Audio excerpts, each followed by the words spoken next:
오늘 속보로 국힘당 정책위원장에는 정점식이, 원내 수석 부대표에는 배준영이 뽑혔다는 보도가 나왔습니다. 그리고 현재 다가올 다음 국힘당 전당대회에는 누가 출마할 것인가를 두고 여러 말들이 나오고 있습니다. 최근 여론조사에 따르면 1위를 달리고 있는 유승민 전 의원이 3년 만에 팬미팅을 가졌다는데요. 특히나 여기서 자신의 출마 의지를 밝혔다고도 하는데, 현재 국힘당의 현행 당심 100%라는 전당대회 룰은 문제가 있다며, 그렇다고 룰이 바뀐다고 해서 출마 여부가 좌우되지는 않는다라고 말을 했다고 합니다.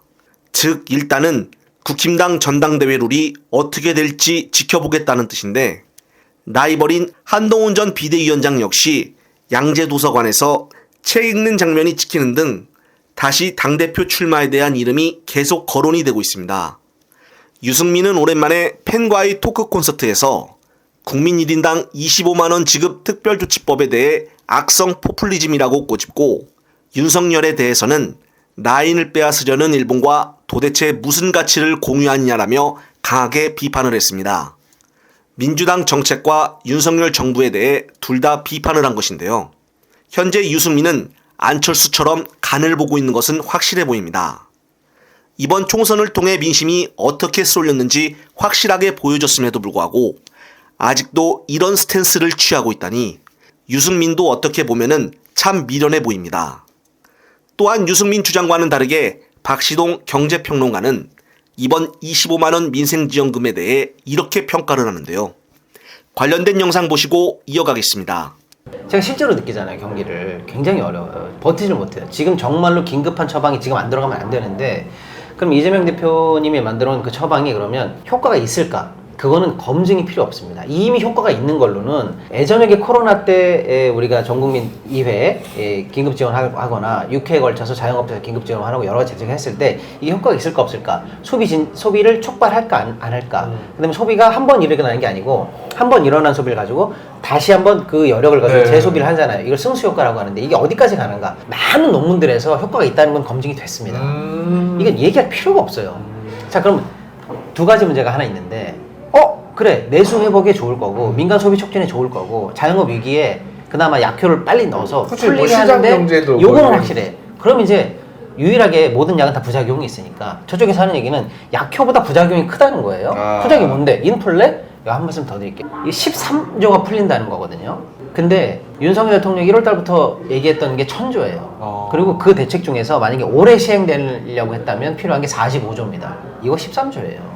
그리고 이 정부가 올해 대기업이라든가 부자들에게 감세를 해줘서 세수를 면하게 해서 시중에 있는 돈을 정부가 빨아당기지 않고 내버려두는 거, 그게 77조입니다. 그럼 그거 가지고 지금까지 이게 통화량이 늘었다, 이거 인플레 어떻게 할 거냐라는 얘기 한 번 들어보셨어요? 못 들어봤어요. 없어. 그리고 어쨌든 이거 13조. 예. 지금 그 13조가 문제면 77조 국세 감면 왜 해줬어? 그렇지. 그렇게. 그 다음에 1000조 얘기할 때 왜 단 한 줄의 기사도 안 썼어? 진짜 문제가 아니라는 거예요. 13조 가지고 벌벌 떨 정도면 1000조면 나라가 휘청거릴게요. 네, 그렇습니다. 박시동 평론가의 말에 전적으로 동의를 하는데, 반면 현재 국힘당이 주장하는 선별복지지원금은 오히려 국민 갈등만 더 조장하게 만들 것입니다. 한편 민주당 정청래 수석 최고위원은 자신의 SNS에 이 대표가 한 번 더 당대표를 하면은 갖고 있는 정치적 능력을 더 충분히 발휘할 수 있을 거라고 확신한다며, 지난 2년간 야당 탄압 정적 죽이기에 맞서 싸우기에 바빠 당대표로서 그의 능력을 100% 보여주지 못했다고 설명했습니다. 이어 정청래는 내가 나서서 직접 적극적으로 이 대표를 설득하고 권유하는데 총대를 맬 생각이라며 입장을 밝혔습니다. 그러면서 현재 이 대표 본인은 말도 못 꺼내게 손사래를 치는 중이지만은 정성을 다해서 당대표 연임 추대 분위기 조성에 앞장을 서겠다고 전했습니다. 마지막으로 좀 더 구체적인 이유와 일정, 저의 공식적인 입장은 조만간 자세하게 밝히겠습니다라고 끝을 맺었는데요. 네, 맞습니다.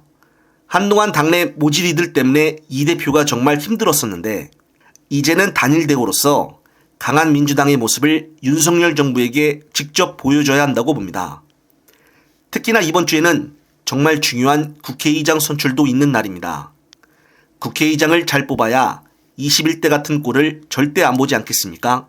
이번 16일 정말 제대로 된 사람이 뽑히길 기대해보며 끝으로 또 새로운 소식이 있으면은 말씀드릴 것을 약속드리며 이번 영상은 여기서 마무리하겠습니다.